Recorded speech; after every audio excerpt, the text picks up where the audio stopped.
இத்தனை வருஷத்துல பாத்தீங்க அப்படின்னா ஒரு கூட்டணிக்கு நான் போக மாட்டேன், யார் கூட நான் கூட்டணி வச்சுக்க மாட்டேன், எனக்கு வந்து முரண்பாடுகள் இருக்கு, தனிச்சுதான் நிக்க போறேன் அப்படின்னு சொல்லிட்டு இந்த தேர்தல் அரசியல்ல தனிச்சையா நின்று ஒரு குறிப்பிட்ட சதவீதம் வாக்கு சதவீதம் ஒரு அங்கீகாரம் உள்ள ஒரு கட்சியாக உருவெடுத்திருக்கு அப்படின்னா நாம் தமிழர் கட்சிக்கு ஒரு தனி கட்டு இருக்குல்ல.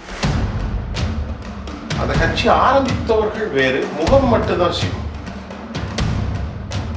அந்த விஜயலட்சுமி நடிக்கிறது யாருக்கு?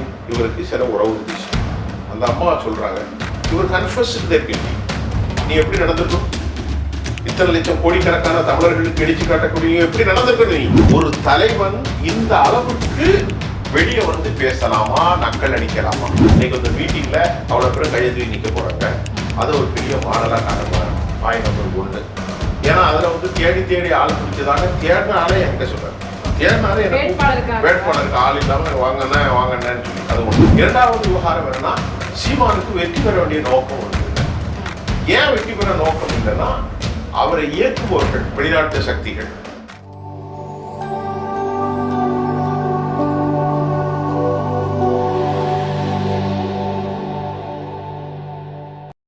நேயர்களுக்கு வணக்கம். இன்றைய நேர்காணலில் நம்மோடு இணைந்திருக்கிறார் மூத்த பத்திரிகையாளர் திரு சுஃபியான் அவர்கள். வாருங்கள் பேசுவோம். வணக்கம் சார். வணக்கம் கவிதா. இன்றைய தினம் பார்த்தீங்க அப்படின்னா சீமான் அவர்கள் வந்துட்டு பொதுக்கூட்டம் நடத்த போகிறாரு. அவ்வளவு லட்ச மக்கள் வந்து திரண்டு வந்திருக்கிறாங்க. ஒரே மேடையில 234 வேட்பாளரையும் அறிமுகப்படுத்த போறார். இப்ப எலெக்ஷன் அறிவிச்சதுலேருந்து நாம் தமிழர் கட்சி மட்டும்தான் இவ்வளவு வேகமாக செயல்பட்டுக்கிட்டு இருக்குது. இந்த வேகம் எப்படி பாக்குறீங்க? நாம் தமிழர் கட்சியை பத்தி பேசணும்னா, அந்த கட்சியினுடைய நோக்கங்கள், அந்த கட்சியினுடைய செயல்பாடுகளை நாம ஒரு அரசியல் தளத்திலிருந்து பார்க்கணும். அமெரிக்கா போன்ற நாடுகளும் யூரோப் நாடுகளும் இந்தியாவுடைய ஒரு பெரிய தேசிய கட்சிகளும் வெற்றியை நோக்கி தான் பயணிக்கிறாங்க. அரசியல்ல வந்து வெற்றி வந்து ஒரு முக்கியமான இலக்கு. அதிகாரத்தை கைப்பற்றுறதுக்கு, மக்களினுடைய குறைகளை மாமன்றத்தில் போய் சொல்றதுக்கு வெற்றி பெற வேண்டும். அது பொதுவாக எல்லாருக்கும் அது தவறான நோக்கம் இல்லை. ஆனால் சீமானை பொறுத்தவரை அவர் மட்டும்தான் அவருடைய தகுதிக்கு யாரும் இல்லை, எல்லாருமே லஞ்சங்கள், எல்லாருமே ஒழுக்கமற்றவர்கள் அப்படிங்கிற மாதிரி அவருடைய பார்வை. திராவிட இயக்கங்களை புறக்கணிப்பது, காங்கிரஸ் கட்சி நிரந்தர எதிரி, பாரதிய ஜனதா கொள்கை எதிரி அப்படின்னு அவர் ஒரு சித்தாந்தத்தை வகுத்திருக்கிறார். அப்படின்னு அவர் தனக்கென ஒரு கொள்கை நிலைப்பாட்டை எடுத்திருக்கிறார். ஆனாலும் நீங்க சொன்னதை பார்க்கும்போது எந்த தேர்தலையும், இந்த தேர்தல் இல்லை, எந்த தேர்தலிலும் அவர் முன்னிலையில் இருப்பது வழக்கம். ஏன்னு கேட்டா, சீட்டு தகராறுலாம் அந்த கட்சியில கிடையாது. எனக்கு சீட்டு வேணும், உனக்கு சீட்டு வேணும். ஏன்னா எனக்கு தெரிஞ்ச ஒரு முக்கியமான பேராசிரியர் கூட என்கிட்ட சில கருத்துக்களை, ஒரு கல்வித்துறை சார்ந்தவர்கள் பலரும் பகிர்ந்து கொண்டது, சீமான் அவர்கள் பல பேரை தேடி பிடிச்சி தான் நிறுத்துறாரு. அப்படி ஒன்றும் பெரிய போட்டி இல்லை. போட்டிக்கு அழைத்தவரை என்கிட்ட ஒருத்தர் சொன்னார், இந்த மாதிரி பலமுறை அவர் கூப்பிட்டார், நமக்கு அதில் இஷ்டம் இல்லை. அதனால அந்த கட்சியை பொறுத்தவரை வெற்றி ஒன்று இலக்கு, செலவுங்கிறதுலாம் கிடையாது. ஒரு ஆட்டோவில் பிள்ளைகள் பயணிப்பாங்க.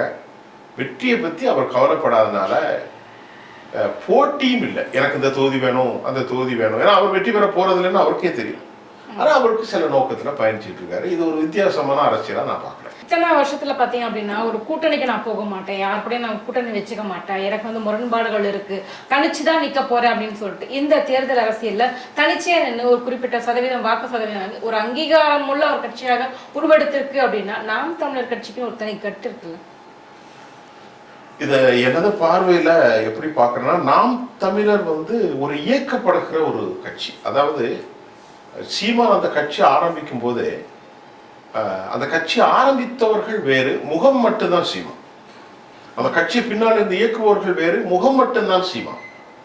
ஏன்னா சீமான் அந்த அளவுக்கு ஒரு பணபலமோ பின்புறமோ அப்படிலாம் கிடையாது. அப்ப இதுக்கு ஒரு முதலாளி யாரோ இருக்கிறாங்க. அவர் பேசுற கொள்கை தமிழ் என்னவோ அது ஒரு அப்புறம் வச்சுக்கலாம். அந்த கொள்கை முதலாளிகள் என்ன சொல்றாங்கன்னா, அது அநேகமாக வெளிநாடுகளில் இருக்கலாம் நான் நினைக்கிறேன். எப்படி நினைக்கிறேன்னா, அரசியல்ல வெற்றி தேவையில்லை, நீங்க கூட்டணி வச்சு ஜெயிக்கிறது தேவையில்லை. இலங்கை தமிழர்கள் பிரச்சனை, தமிழர்களின் பிரச்சனையை நீங்க வந்து மையப்படுத்துங்க, உங்களுக்கு நாங்க கட்சி நடத்துறதுக்கு பெருங்கொண்டான செல்வத்தை தாரோம் அப்படின்னு ஒரு மிகப்பெரிய அளவான ஒரு கட்டமைப்பு, அதற்கு ஒரு தலைமை பொறுப்பில் இருப்பவர் தான் நாம் தமிழரை தமிழகத்தில் தமக்கு ஒரு அங்கீகாரம் வேண்டும் என்று அவர்களால் இயக்கப்படுவோர் தான் நாம் தமிழர் கட்சி. ஆனால் அந்த கட்சியில் இருக்கக்கூடிய தொண்டர்களுக்கெல்லாம் அது தெரியாது, இளைஞர்களுக்கும் அது தெரியாது. ஏன்னா அவரை பொறுத்தவரை வந்து ஒரு அரசியல் கட்சி ஆட்சிக்கு வரணும், அது சொல்றாரு. நாங்கள் ஆட்சிக்கு வந்தா நீ எப்படி ஆட்சிக்கு வருவீங்க? எங்களுக்கு ஆட்சிக்கெல்லாம் வரணுங்கிற நோக்கம் இல்லைன்னு சொன்னா பரவாயில்ல. நீங்க பேசும்போது என்ன சொன்னோம், நாங்க ஆட்சிக்கு வரணும் அப்படிங்கிறதுலாம் எங்களுக்கு தேவையில்லை, தமிழர்களுக்காக ஒரு இயக்கத்தை தான் நடத்தி கொண்டிருக்கிறேன் அப்படி சொல்லணும். நீ என்ன சொல்லணும், தமிழர்களுக்கான ஒரு இயக்கத்தை நடத்தணும். இன்னைக்கு தமிழ்நாட்டில் 40% பேர் மெட்ராஸில் இருக்கிறவங்க வந்து தெலுங்குக்காரங்க, தெலுங்கு பேசக்கூடிய மக்கள். இது சென்னை வந்து தெலுங்கு மக்களுக்கானது. தமிழ்நாட்டின் தலைநகராக இருந்தாலும் ஏராளம் ஆந்திராவில் இணைக்கப்பட்ட ஒரு மாநாடாக சென்னை மதராசி பட்டணம் இருந்தது. இப்போ பிரிஞ்சாங்க, திருத்தணியெல்லாம் அந்த பக்கம் தான் இருந்துச்சு, எல்லா கோயில்கள் அந்த பக்கத்தில் இருக்கக்கூடிய எல்லாமே விட்டு கொடுத்தாங்க, அப்படி இருந்தது. அப்படி இருக்கும்போது அரசியல்ல வெற்றி பெறுவதற்கு உனக்கு ஒரு லட்சியம் இல்லை. அப்ப அதிகாரத்தை பத்தி நாம் தமிழர் ஓட்டுல நிக்க கூடாது. அப்போ மக்கள்கிட்ட ப்ரொமோட் பண்ணணும், மக்கள்கிட்ட தமிழர்களின் வாழ்வியல், தமிழர்களுடைய கலாச்சாரம், தமிழர்களுடைய பண்பாடு, தமிழர்களுடைய அடிப்படை சங்கநாதம், தமிழர்களுடைய மேன்மை, தமிழர்களுடைய தொழில், தமிழ் மொழியின் வளர்ச்சி, நீ அதை மட்டுமே நீங்க பேசினா அப்ப தமிழர்களை எழுச்சி. ஒரு குறிப்பிட்ட நாள்ல தமிழர்கள் எல்லா நலமும் எல்லா வளமும் எல்லா அறிவையும் பெற்றுக்கொண்டார்கள், தமிழ்நாட்டை தமிழன்தான் ஆளணும் அப்படின்னு ஒரு எண்ணத்துக்கு வந்துட்டாங்க. அப்படின்னு இருக்கும்போது நீ ப்ரிப்பேர் ஆயிடலாம், வில் கண்டெஸ்ட் எலெக்ஷன்.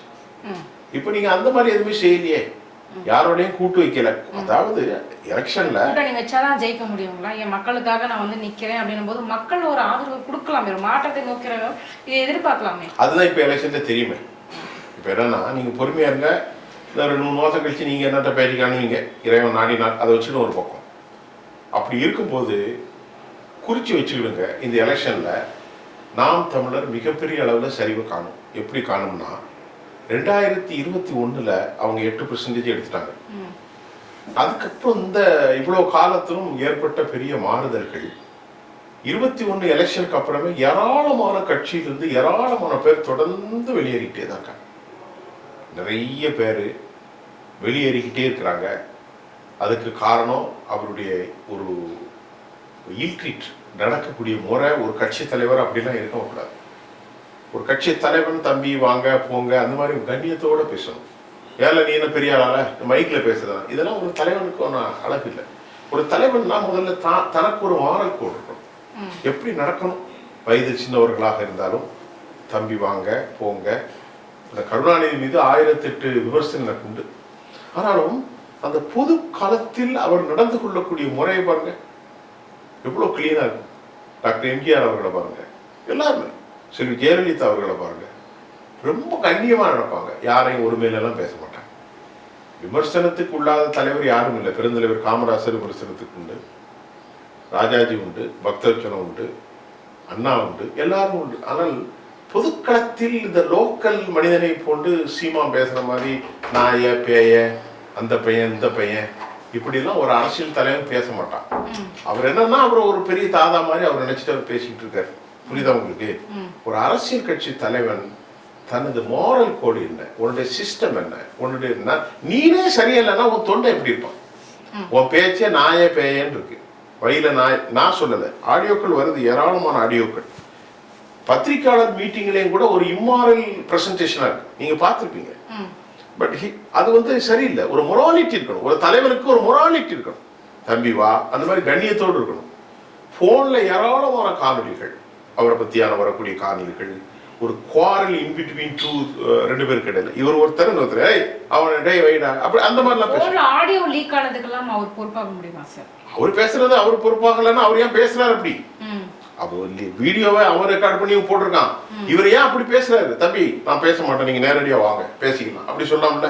ஒரு தலைவன் எங்கேயாவது கருணாநிதி சண்டை பிடிச்சாருன்னு இப்படி ஆடியோ வெளியேறுதா? வேற யாராவது எம்ஜிஆருக்கு ஆடியோ வெளியேறுக்கா, காமராஜருக்கு வெளியேறுக்கா, ஜெயலலிதாவுக்கு வெளியேறுக்கா, யாருக்கு ஓபிஎஸ் வெளியேறிருக்கா, இந்த எடப்பாடி பேசியிருக்கேன் என்னைக்காவது வெளியேறிருக்கா? 1008 வித்தியாசம் இருக்கு. அப்ப நீ என்ன நினைக்கிறீங்கன்னா ஒரு விதமான கலாச்சாரம். ரெண்டாவது எப்படின்னா, பிரபாகரனை பத்தி பேசுறதுக்கு உங்களுக்கு நீங்க சொன்னது அவ்வளவு பொய்னே நான் சொல்லியிருக்கேன். பிரபாகரன் வந்து நான் சிவாஜிலிங்கத்தை பார்த்தேன். நானே வந்து விடுதலை புலிகளோடு தமிழ் தேசிய உறவுகள்ல இருந்தால் வைகோவோடு நெருக்கமாக இருந்தேன். ஒரு தொலைக்காட்சியை நடத்திட்டு இருந்தேன். வைகோட்ட போய் கேட்டான்னு தெரியும். அனந்தி சசிதரனை நள்ளிரவு பேட்டி எடுத்தேன். நானும் வைகோ பக்கத்தில் இருக்கும்போது சிவாஜிலிங்கத்தோடு ரொம்ப நாள் எனக்கு தெரியும். அப்ப நான் இலங்கையில் இருக்கக்கூடிய மக்கள்கிட்ட கேட்கிறேன். இன்னைக்கும் உதயன் பத்திரிகையில என்னுடைய கட்டுரை இன்னைக்கு கூட வந்திருக்கு, கையில தான் இருக்கு. அப்படி இருக்கும்போது அவங்க சொல்றாங்க ஏராளமான சினிமாக்காரர்கள் வருகிறார்கள், அதுல இவரும் ஒருவர். பிரபாகரன் வந்திருப்பார், பார்த்திருப்பார், போயிருப்பார். பிரபாகரன் வந்தார், அவர் உண்மையிலே சிறந்த மனிதர், ஒரு நல்ல பெண்ணார். அதனால் தமிழர்களுக்கு அதையே சொல்லி அரசியல் செய்வது என்ன? முதல் தப்பு. இரண்டாவது தப்பு, பிரபாகரனுடைய ஆட்சியில பெண்களுக்கு அவ்வளவு கண்ணியம் இருந்துச்சு. சன் டிவி அங்க ஓடாது. கலாச்சார சீரழிவுன்னு பெண்களை கேவலப்படுத்துறது, பெண்களை அசிங்கப்படுத்தலாம் பிரபாகரன் கிடையாது. அவ்வளவு முரல் கூட, அவ்வளவு சுத்தமான ஒரு தலைவனா இருந்தான் மனுஷன். அதுல தப்பு பண்ணவன் அந்த கருணா காட்டி கொடுத்தான், அவன் வெளியே போயிட்டான். அப்படி கடைசி வரைக்கும் நின்று போராடினார். பிரபாகரன் யாருக்காவது இந்த மாதிரி தவறா பேசியிருக்காரா? ஒரு இன்டர்வியூ கொடுத்தாரு, எவ்வளவு பொலைட்டா பேசினா தெரியுமா? துன்பியல் நடவடிக்கைன்னாரு. காத்தாங்குடியில முஸ்லீம்கள் கொல்லப்பட்ட போது கேட்டாங்க, துன்பியல் அது செய்தது தப்புங்க. அப்பார்ட் ஃப்ரம் தேர் ராஜீவ்காந்தி கொல்ல நடவடிக்கை அவ்வளவு பொலைட்டா பேசுவார். இந்த மாதிரி பப்ளிக்ல வந்து நின்று நாய பேய அவன் இவன் அப்படிலாம் பேசவே மாட்டார்.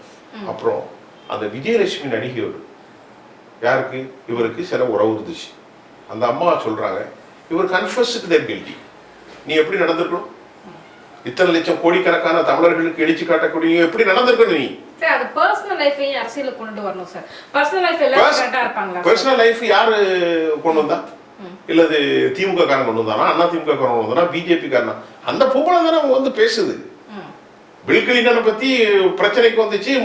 மோனிகா ஜெலன்ஸ்கியா என்ன ஒரு லேடி வந்துச்சு. இன்னைக்கு ஒரு 14 வயசு பொம்பளை ஜெஃப்ரி எட்வின் வெப்சைட்ல வந்து என்ன வந்து இவன் பாலியல் பலாத்காரம் பண்றான்னு டொனால்ட் ட்ரம்ப் சொல்லியிருக்கு. அந்த பொம்பளை இப்போ 30 வயசுல அமெரிக்காவுடைய கோர்ட்ல வந்து ஜட்ஜியா இருக்கு. இப்போ எல்லாரும் அந்த பெண்ணுல வந்து சொல்லுது அந்த மோனே இந்த மோனே. யாரு? அந்த விஜயலட்சுமிங்கிற பெண்ணு கண்ணியத்துக்குரிய தாயல்லவா? பிரபா வந்து அந்த அம்மா எவ்வளவு கண்ணியமான பெண் தெரியுமா? யாரு? சீமானுடைய அவர்கள் தாய். அந்த அம்மாவை பார்த்து அந்த மோனேன்னு கேட்கிற அளவுக்கு ஒரு தாய்க்கு கெட்ட பேர் வாங்கி கொடுத்தனா, அந்த பெண்ணு நடு வீதிக்கு வந்து பேசுற அளவுக்கு நீ வச்சிருக்க? உங்க போட்டோ வெளியேறிச்சு. அந்த பெண் என்னுடைய பாலியல் பலாத்காரம் பண்ணி இந்த மாதிரி விட்டுட்டான்னு சொல்லி கோர்ட்ல போய் பெனால்டி கட்டி சமாதானம் பண்ணக்கூடிய அளவுக்கு போயிட்டிய. அதை ஏன் நீ விட்ட? ஒரு தலைவனுக்குள்ள பெரிய வயதா? அதன் இடத்துல இது என்ன தலைவனா நீ? உனக்கு இந்த ஒண்ணு தான் கிடைச்சதா? இதெல்லாம் பெரிய மாறலா? இது தமிழர்களுக்கான மாறலா? வளையக்கூடிய இளைஞர்களுக்கான மாறலா? கேவலமா இருக்கு, அசிங்கமா இருக்கு. நீ பேசும்போது எனக்கு இது மாதிரி இருக்கு. எல்லாரும் வந்து சொன்னா திமுக காரன் மேல 1008 விஷயம் இருக்கு. அந்த பெண் வந்து பேசினா நீ தானே பொறுப்பு, நீ தான் எல்லாத்துக்கும் காரணம். அந்த பெண்ணு பேச விடாம தவறு நடந்துட்டு நான் வேற கல்யாணம் பண்ணிட்டேன், உனக்கு நான் என்ன செய்யணும்? அப்படி கால கையில விழுந்து முடிச்சிருந்தா ஒரு தலைவனுக்கு ஒரு அடையாளம். நீ அதை விட்டு பேசிட்டு அதை கை தட்டி என்னடா என்ன பேச்சு?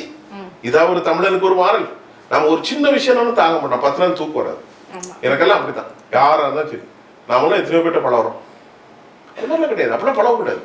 10 பைசா ஏமாற்றக்கூடாது. ஒரு பெண்ணிட்ட கண்ணியத்தோடு நடந்துக்கிட்டோம். பொது பணத்தை காவு கொள்ளக்கூடாது. கணக்கு எழுதுனா கரெக்டா இருக்கணும், பெர்செப்ஷனா இருக்கணும். நார்மல் லைஃபுக்கு நாங்கெல்லாம் சித்தாந்தவாதிகள், இந்த மாதிரிலாம் போக மாட்டோம். நீ தமிழர் அடையாளத்தை சொல்ற, நானும் தமிழன் தான். இப்போ நீங்கள் விஜயலட்சுமி மேடம் அவங்கள பற்றியே சொன்னீங்க. இப்போ வந்து அது வந்து சினிமா வாழ்க்கையில் நடந்த ஒரு விஷயத்தை வந்து எடுத்துட்டு வந்துட்டு இன்னைக்கு ஒரு அரசியல் வாழ்க்கையோட கம்பேர் பண்ணி பேசுறது சரின்னு நினைக்கிறீங்களா? இன்னொரு விஷயம், ஒரு பெண்களுக்கான இடஒதுக்கீடு அப்படின்னு பார்த்தீங்க அப்படின்னா பாதிக்கு பாதி சரி பாதியாக கொடுக்குறாரு. இன்னைக்கு 234 வேட்பாளர்கள் நிறுத்துறாங்க, சரி பாதி பெண்களை வந்து நிறுத்துறாரு. ஸோ அவருக்கான பெண்களுக்கான ஒரு முக்கியத்துவத்தை அவர் கொடுக்குறாரு தானே சார்? இந்த ஒரு விஷயத்தை மட்டும் வச்சு அவரை பிளாக் மார்க் பண்ண முடியாது இல்லை. நான் சொல்றது பரிசுத்தம், ஒரு மனிதனுடைய பரிசுத்தம், ஒரு மனிதனுடைய கண்ணியம், ஒரு மனிதனுடைய மேன்மை. இதை வந்து அரசியல் வாழ்க்கை, ஆன்மீக வாழ்க்கை, சினிமா வாழ்க்கை இப்படி பிரிக்கலாமா? ஒரு பெண் ஒரு ஆத்மா, ஒரு ஆண் ஒரு ஆத்மா. சினிமாவில் இருக்கலாம் அல்லது ஒரு மோசமான பெண்களா? இல்லை அரசியல் இருக்கிற பெண்கள் வேற மாதிரி பெண்களா? ஆன்மீகத்தில் இருக்கலாம் யோக்கியமான பெண்களா? இங்க பார்க்க வேண்டிய விவகாரம் மொராலிட்டி. பெண் என்பவள் உணர்ச்சிகளால் உட்பட்டவர். அரசியல் எத்தனை சினிமா பெண்கள் குடும்பத்தை பேக்கிறதுக்காக அந்த சினிமா துறைக்கு போறாங்க. சூப்பர் மார்க்கெட்ல நடக்குது, முதலாளிமார்களால் கைவிக்கப்பட்ட பெண். காலையில பஸ்ல போறாங்களே இந்த பிள்ளைகள்லாம், கண்ணியமான ஒழுக்கத்தில் உள்ள பிள்ளைகள் தானே. திருக்கோயில்கள்ல ஆன்மீக தலைவர்கள் கடவுளின் பெயரால் நடக்கக்கூடிய மோசடி, காமுகர்களால் நடக்கக்கூடிய மோசடி, திமுக இது சினிமாவில் மட்டும் இல்லை. நான் கேட்கிறது, சினிமாவில் நடப்பதை அரசியலில் கொடுக்கலாமா? அப்ப சினிமாவில் இருக்கிற பெண்கள் அவர்கள் ஒரு ஜடப்பொருளா, ஒரு அக்ரிணை பொருளா, உணர்ச்சிகளுக்கு ஆழ்படாத பொருளா? அவர்களுக்கு குடும்பம் இல்லையா, மானம் இல்லையா, மரியாதை இல்லையா, உணர்வுகள் இல்லையா, காமம் இல்லையா, பாசம் இல்லையா, நேசம் இல்லையா? எல்லாம் இருக்கு. இங்க நான் இப்போ உங்கள்கிட்ட கேட்கறது, சினிமாவில் இருக்கும் பெண் வேறு, அரசியலில் இருக்கும் பெண் வேறு, ஆன்மீகம் இருக்கும் பெண் வேறு, அது வேறு விவகாரம்.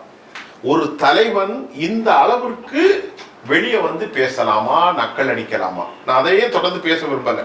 நாம் தமிழர் கட்சிக்கல்ல விஜயலட்சுமி மட்டுமல்ல, இது சீமானுடைய வாழ்க்கையில் இருக்கிற குறை. சரி, இப்ப நீங்க கேட்ட அடுத்த கேள்வி, இதுக்கு அவர் தான் பொறுப்பு. He has to take a lot of responsibility. அவர் தான் பொறுப்பு எடுத்திருப்பார், எடுக்க வேண்டும். அதை தாண்டி பெண் பிள்ளைகளுக்கு அதிகமாக கொடுத்திருக்கார், அது வரவேற்கக்கூடிய விஷயம் தான். அதுல எனக்கு எந்த விதமான மாற்று கருத்தும் இல்லை. அதை நல்ல ஒரு பிரியடைஸ் பண்ணியிருக்கிறாங்க. மற்ற திராவிட கட்சிகள்லாம் அப்படி செய்யணும், பெண் பிள்ளைகளை கண்ணியப்படுத்தணும், அவங்களுடைய ரெப்ரசன்டேஷன் எல்லா டிபார்ட்மெண்ட்ல அதிகரிக்கணும். அதை நான் வரவேற்கிறேன், பேசுறேன்.